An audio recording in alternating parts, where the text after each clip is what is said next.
Assalamualaikum warahmatullahi wabarakatuh.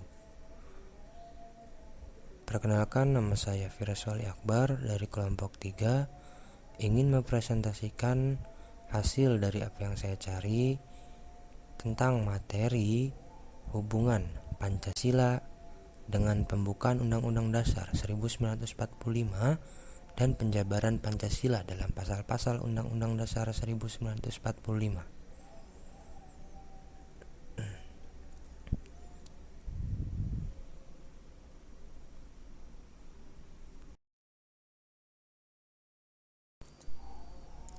Nah, yang pertama-tama saya ingin sedikit saja menjelaskan apa itu Pancasila. Pancasila berasal dari bahasa Sanskerta yang berarti panca artinya 5 dan sila yang berarti dasar. Pancasila juga adalah sebagai ideologi dan dasar negara Indonesia yang menjadi landasan dan keputusan bangsa dan mencerminkan kepribadian bangsa Indonesia.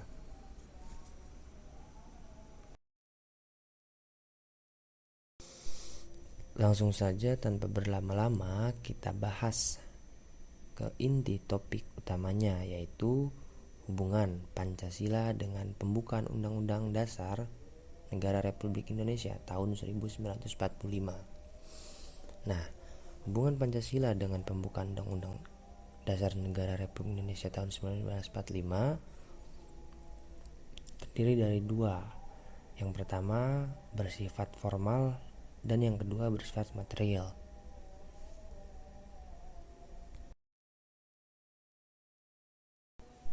Nah, yang pertama ada hubungan Pancasila dengan pembukaan Undang-Undang Negara Republik Indonesia tahun 1945 bersifat formal, yaitu ada rumusan Pancasila sebagai dasar seperti yang dicantumkan dalam alinea keempat pembukaan Undang-Undang Negara Republik Indonesia tahun 1945. Dan yang kedua, pembukaan Undang-Undang Negara Republik Indonesia tahun 1945 merupakan pokok kaidah negara yang fundamental karena Pancasila merupakan dasar negara yang menjadi sumber hukum bangsa Indonesia. Selanjutnya, Pancasila sebagai inti pembukaan mempunyai kedudukan yang kuat, tetap tidak dapat diubah dan melekat pada kelangsungan hidup negara Republik Indonesia.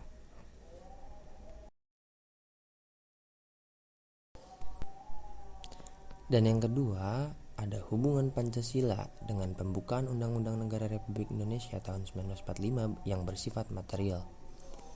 Nah, pembukaan Undang-Undang Dasar 1945 adalah tertib hukum yang tertinggi, yang mana di sini bisa kita lihat dari Undang-Undang 1945, Undang-Undang Perpu, peraturan pemerintah, peraturan presiden, dan masih banyak lagi. Itu semua bersumber pada Pancasila.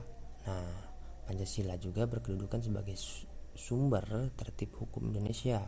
Tertib hukum Indonesia secara material dijabarkan dari nilai-nilai yang terkandung dalam Pancasila. Pancasila sebagai sumber tertib hukum Indonesia meliputi sumber nilai, sumber materi, serta sumber bentuk dan sifat.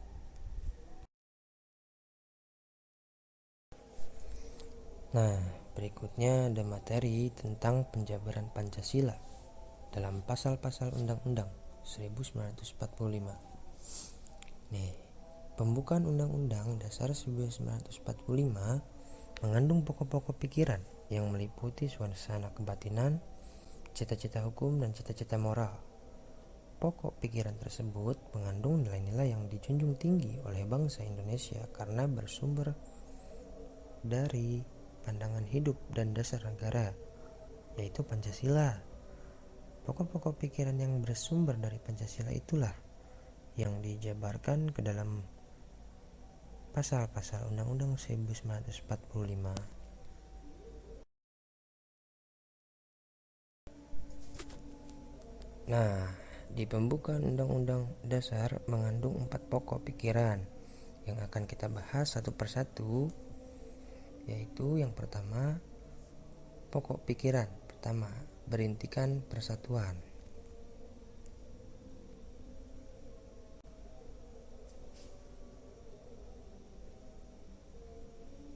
Pokok pikiran pertama menegaskan bahwa aliran pengertian negara persatuan diterima dalam pembukaan Undang-Undang 1945, yaitu negara yang melindungi bangsa Indonesia seluruhnya. Negara, menurut pokok pikiran pertama ini, mengatasi paham golongan dan segala paham perorangan.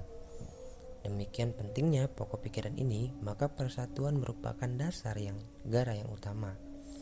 Oleh karena itu, penyelenggara negara dan setiap warga negara wajib mengutamakan kepentingan negara di atas kepentingan golongan atau perorangan.